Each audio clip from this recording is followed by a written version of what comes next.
आपने थंबनेल देखा होगा, ये दो जो बाबा हैं, एक का नाम है धीरेन्द्र शास्त्री और एक का देवकी नंदन ठाकुर। ये दोनों आजकल रैली निकाल रहे हैं, हिंदू एकजुट हो, जाति खत्म करो, जात न पात, हिंदू भाई भाई। बड़ा अच्छा कोशिश है। मैं किसी धर्म के खिलाफ नहीं हूं, न किसी जाति के खिलाफ हूं। मैं संविधान मानने वाला आदमी हूं। भारत का संविधान सबको धार्मिक आज़ादी देता है। भारत का संविधान सबको अपने धर्म की रक्षा का अधिकार देता है, धर्म के प्रचार प्रसार का अधिकार देता है। लेकिन सवाल है कि ऐसा क्या हो गया कि हिंदू धर्म खतरे में आ गया। सवाल है कि ऐसा क्या हो गया कि देवकी नंदन ठाकुर और धीरेन्द्र शास्त्री को हिंदुओं को एकजुट करना पड़ रहा है। दरअसल ये नई बात नहीं है।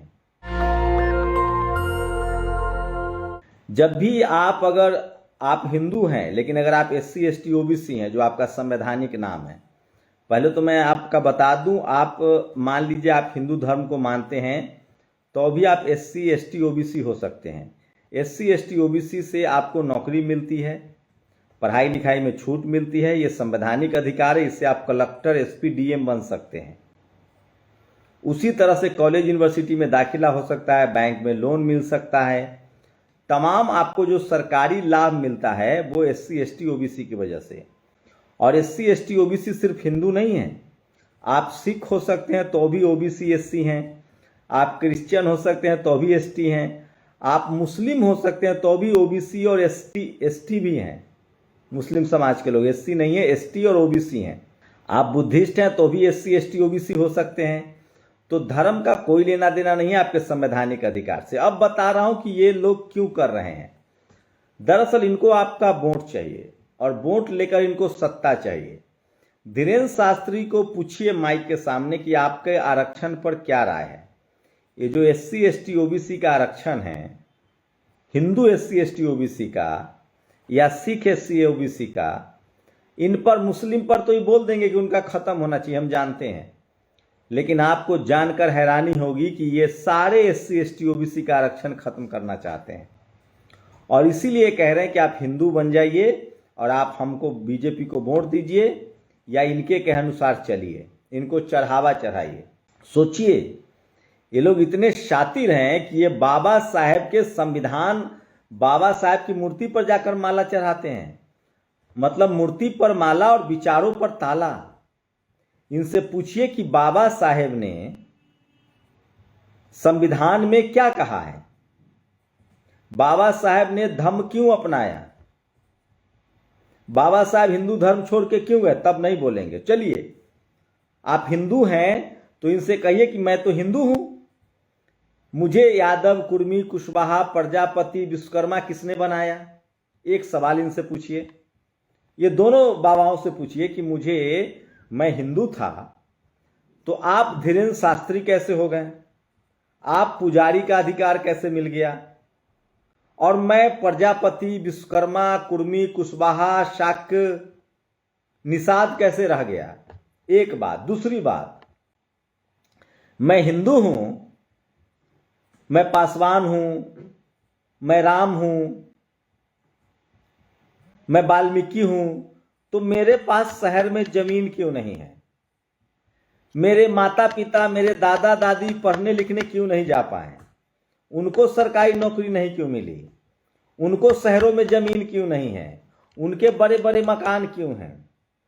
गांव में सारी जमीनें जनरल के पास क्यों हैं, थोड़ी बहुत OBC के पास क्यों है, और SC के पास जमीनें क्यों नहीं है, पासवान जी के पास जमीनें क्यों नहीं है, रविदास जी के पास जमीनें क्यों नहीं है, वाल्मीकि जी के पास जमीनें क्यों नहीं है।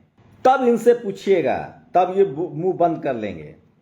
यहां तक इनसे पूछिएगा कि आप जब हमारा जो आरक्षण है उसको 75% कर दीजिए। हम चाहते हैं कि हिंदू मजबूत तभी होगा ना जब सब हिंदू कलेक्टर, SP, DM बनेगा, तब इनकी बोलती बंद हो जाएगी। इनसे सवाल तो पूछिए। ये कहिएगा कि शादी ब्याह कर लीजिए तो तैयार हो जाएंगे। ये सच है कि आज अगर आप कलेक्टर, SP बन गए और आप किसी समाज के हैं तो अभी देखिए, शत्रुघ्न सिन्हा की बेटी एक अमीर मुस्लिम से शादी करती है ना। अनिल यादव ने लिखा है कि अमीर हिंदू और अमीर मुस्लिम एक दूसरे से शादी ब्याह कर रहे हैं। अब मंदिर मस्जिद के लिए कौन बलि चढ़ रहा है? गरीब हिंदू मुस्लिम मर रहा है। अमीर हिंदू मुस्लिम एक दूसरे से शादी ब्याह कर रहे हैं। तो इनसे पूछिए कि शादी ब्याह, तो आप कलेक्टर, इनसे शादी ब्याह मत, इनसे पूछिए कि गरीब हिंदू कैसे अमीर बनेगा, उसका बेटा एसपी डीएम कलेक्टर कैसे बनेगा, कैसे मुझे बैंक से लोन मिलेगा, शहर में जमीन कैसे मिलेगी, ये बड़े बड़े जो नौकरियां हैं वो कैसे जाएंगे, हम पत्रकार कैसे बनेंगे, हमको बनवाइए। धीरेन्द्र शास्त्री से पूछिए कि आप तो सब चैनल पर जाते हैं, सारा मीडिया का जो मालिक है वो आपका पैर छूता है, सारे एंकर आपके पैर छूते हैं, तो 150 SC ST OBC हिंदू को पत्रकार बनवा दीजिए, तब इनको सांप सूंघ जाएगा। ये दरअसल आपका चंदा ले रहे हैं, आपका खा रहे हैं। अच्छा, ये आपके यहां खाएंगे भी। अब वो जमाना गया, ये लोग बहुत महीन जातिवादी लोग हैं। मैं एक बात आपको बता दूं, जातिवाद के खिलाफ आप तभी लड़ पाएंगे जब आप PhD करेंगे। अगर आप SC ST OBC हैं और आप बड़ी पढ़ाई करेंगे, जब जाति के से बाहर निकल के दूसरे प्रोफेशन में जाएंगे तब जातिवाद झेलना होता है। और जो जितना मनुवादी की पहचान क्या है, जो जितना ज्यादा पढ़ा लिखा होगा वो उतना घोर मनुवादी महीन तरीके से काम करता है। जो सवर्ण समाज पढ़ा लिखा नहीं है वो जातिवादी नहीं हो सकता है, मनुवादी नहीं हो सकता है, वो हमारी आपकी तरह है, सीधा है, सज्जन है। ये जो ऐसे जो पढ़े लिखे लोग हैं वो जातिवाद मनुवाद महीन करते हैं, आपको पता ही नहीं चलेगा। और वही देवकीनंदन ठाकुर और धीरेन्द्र शास्त्री, ये दोनों RSS के एजेंट हैं। इनसे पूछिए कि बीजेपी के ही SC ST OBC नेता के पक्ष में बोलो, तो ही नहीं बोलेंगे।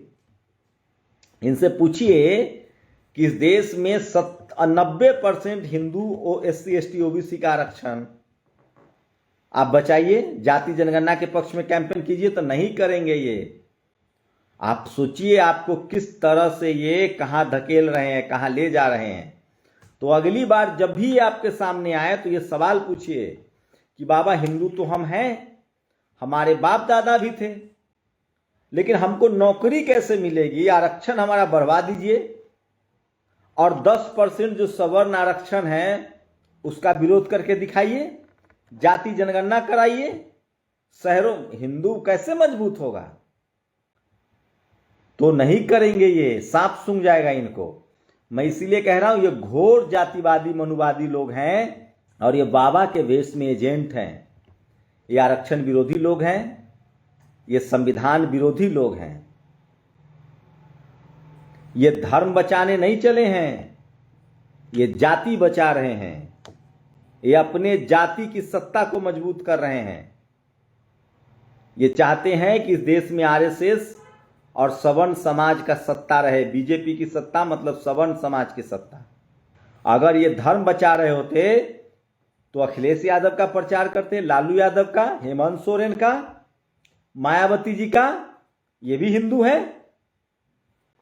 नहीं, ये लोग बीजेपी के सिर्फ एजेंट हैं। और मैं इसीलिए कह रहा हूं इस देश के SC ST OBC को समझना पड़ेगा कि ये आपके पेट पर लात मार रहे हैं। ये आप बताइए 2 आदमी आपको रास्ते में मिलेगा। एक कहेगा कि मैं आपको धर्म के बारे में बताऊंगा और दूसरा कहेगा कि मैं आपको SP कलेक्टर DM बताऊंगा, तो आप बनाऊंगा तो क्या बनिएगा। मैं बार बार कह रहा हूं धर्म भी उसी का बचेगा जिसके पास संपत्ति होगी और संसाधन होगा। धर्म भी उसी का, आप नहीं देखते हैं मंदिरों में VIP लाइन होता है, लोग हेलीकॉप्टर से दर्शन करने जाते हैं। पहले अपनी सामाजिक स्थिति और आर्थिक स्थिति को मजबूत कीजिए। ये लोग 10-10 रुपया लेकर अरबपति खरबपति हो गए, लेकिन इनके जो अनुयायी हैं उनकी जिंदगी नहीं बदलेगी। इनके अनुयायियों की जिंदगी बदलेगी जब नौकरी मिलेगी, जब रोजगार मिलेगा, जब बिजनेस मिलेगा। इनसे कहिए कि बाबा एक स्कूल कॉलेज खोलने के लिए अभियान चलाइए, विज्ञान के लिए अभियान चलाइए। ये न तो भाईचारा बढ़ा रहे हैं, न ये धर्म का प्रचार कर रहे हैं। ये अपना रोजी रोटी चला रहे, अपना पेट भर रहे हैं, इसलिए सावधान रहिए। 2 तरीके से रोजी रोटी चलता है। रोजी रोटी तो मैं भी चला रहा हूं मीडिया में काम करके, आपको समझा के। एक रोजी रोटी होता है जो दारू बेचता है, अफीम बेचता है, और एक रोजी रोटी होता है जो दवाई बेचता है। तो अच्छा कौन हुआ? ये लोग आपको गुमराह कर रहे हैं, आपको रोजी रोटी से दूर कर रहे हैं।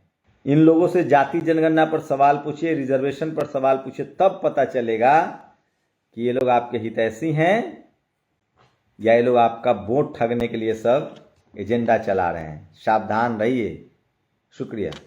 नेशनल दस्तक की आपसे गुजारिश है कि अगर इसको बचाना चाहते हैं तो नेशनल दस्तक को सब्सक्राइब करने के लिए रेड कलर के सब्सक्राइब बटन को दबाएं, फिर बेल आइकन की घंटी दबाएं। नेशनल दस्तक को बचाने के लिए बहुत जरूरी है कि हर खबर को शेयर करें, लाइक करें, कमेंट जरूर करें।